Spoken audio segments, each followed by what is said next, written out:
Welcome back, everybody. So, some people in my community have asked me to look into Lily Orchard. I am familiar with Lily Orchard purely for their infamy and originally for their Steven Universe video from 6 years ago, 7 years ago, that I watched once and was like, man, this person like fucking hates Rebecca Sugar in like this very unhealthy manner, and then I never engaged their videos ever again. But I was watching a few of her videos, and I became very interested. So I was coming down here. I was like, okay. So Ravensburger, Utna, Dragon Age, all right.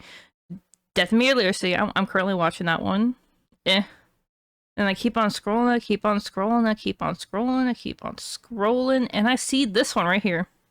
Final Fantasy XIV is a perfectly adequate MMO. Not actually their opinion in the video. As someone who has been playing Final Fantasy XIV since 1.0 and played Realm Reborn on launch, their takes in this video I watched are grossly uninformed, and it's very obvious that they just chose to like not engage with this media in a very honest way. I'll first get into it as in when they are making their character, they complain about the restrictiveness of the classes and your choices. They don't show what classes you're able to have access to on launch in their video. I'll show them right here. These are the classes that you have access to when you make your character, with some restrictions for advanced classes. These are restricted by if you have the correct expansions, and you get access to more once you hit a certain level, because there's some classes that are at level 70, level 30, level 15. Once you hit that level, you have access to that class and you have access to all their skills and abilities. When I'm watching this video, I feel like I'm watching Aaron from the Game Grumps cross with Spoonie in his original Final Fantasy XIV video, where it was just an unpleasant nitpick.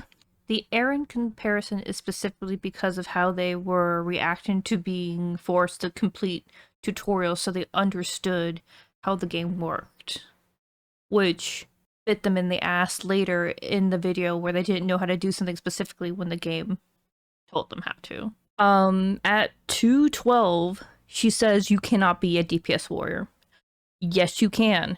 She chose one of the best like solo tanks in the game. You can be a DPS warrior. You are also, every class in this game DPSs. As you hit in game, you are required to DPS if you're a healer, if you're a tank, of course DPS, but also she picked warrior, which is one of the highest, as far as I know right now, things change, the highest DPS dealing tank. Also, warrior is the best self-healing tank. So if you are, as she would want to be, playing solo by herself, as she kind of like made a joke about, that would probably be the best class for her to play. I don't get why no one informed her of this. I assume it's purely because she approached this from people just telling her, hey, you should play this. There are memes within the community that she highlights about people saying, hey, you should try this game. She makes it a lot more vitriolic than it actually is. It sometimes can get annoying, but a lot of it is just a meme. She complains how each class only gets one weapon. The weapon is the class. You are able to play multiple classes. She does not mention this at all. One character can play every single class. You don't need multiple characters. When you pick up, let's say, Rogue uses daggers. You are now a rogue. You equip the rogue. You have a class unlock. You are a rogue now. Staff. You have Conjurer White Mage unlocked. You are now a Conjurer White Mage. It's how the game is made. It's not WoW. At 307, there is a claim about no voice acting yet. There is voice acting. The problem is early on in ARR, they did not have the money for voice acting, so there is not as much voice acting as there is in later parts of the game. At I know we're skipping far because she complains about combat. I'm like, I don't care about your opinion on combat. You are in the first, she gets to level 9 in this game. I do not care about your opinion on combat. You did not get far enough for me to even get your full rotation for your character. Do not talk about combat. At 1319, she calls MMOs, she says this MMO is a chore. I'm like, the first quest in WoW is a kill X amount of animals. When I played Classic WoW in high school, that was the first quest you got was, hey, you need to kill X amount of things. That was it. And she stopped at level 9. So at 14, she shows an image of a dragoon when talking about how they're completely reworking a class. They are not reworking Dragoon. I don't know who told her that. I don't know if she just searched up an image and just posted it on there. It's Summoner. Summoner has like the biggest identity crisis in the game. And if she cared to look this up or ask anybody, she would have more ground to stand on. At 1432, she talks about playing under duress. So I'm like, so this is just you spent like what, however long you said it took you to finish these quests, like maybe 2-3 hours, and you just spit this video out without doing much work to like prove what you were saying. And then the ending of this video is her just complaining about WoW.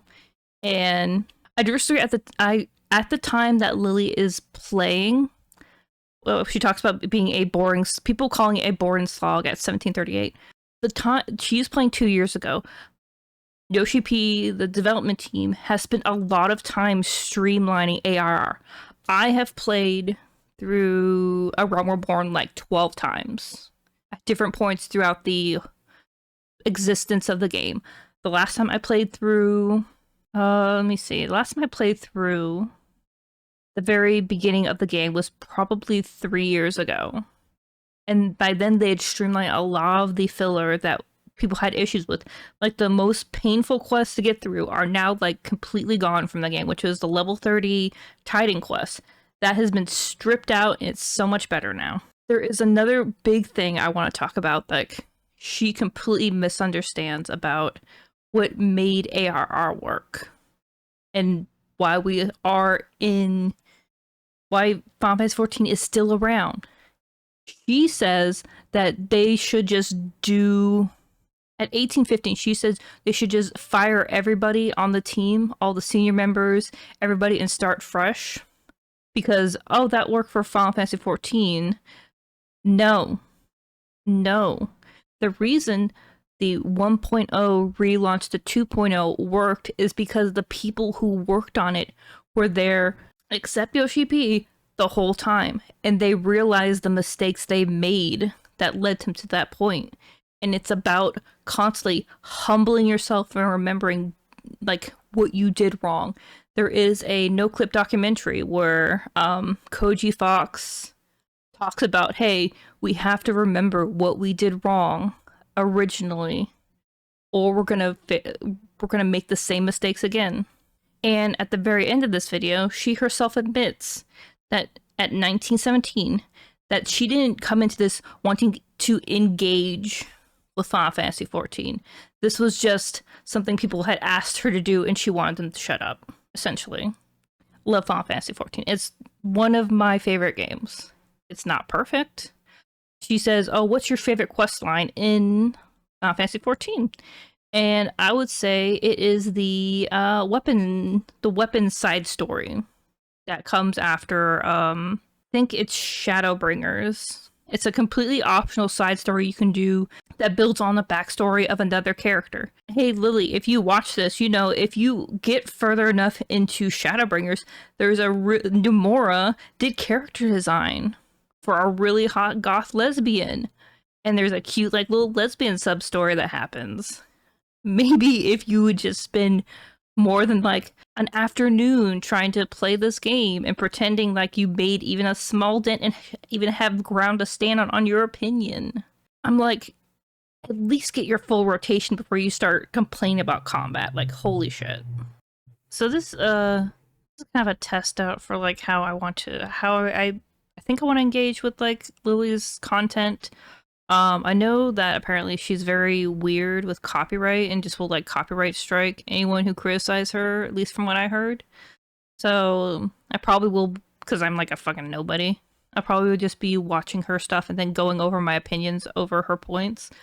I'm gonna link her video in the description so you can correct me if you feel like I'm misrepresenting her. But as somebody who's played this game for a very long time and knows a lot of its issues and like the great points of it, somebody who comes at this gets to level 9 and just stops as soon as they unlock guild leaves, which is like, guild leaves are from 1.0. It is another way to get gear, EXP, but it's not really required. It's another system within the game. You considering that a filter and like a stopping point, I just don't feel I can take you seriously. Well, thank you for watching. Please like and subscribe. I stream Saturdays and Sunday mornings.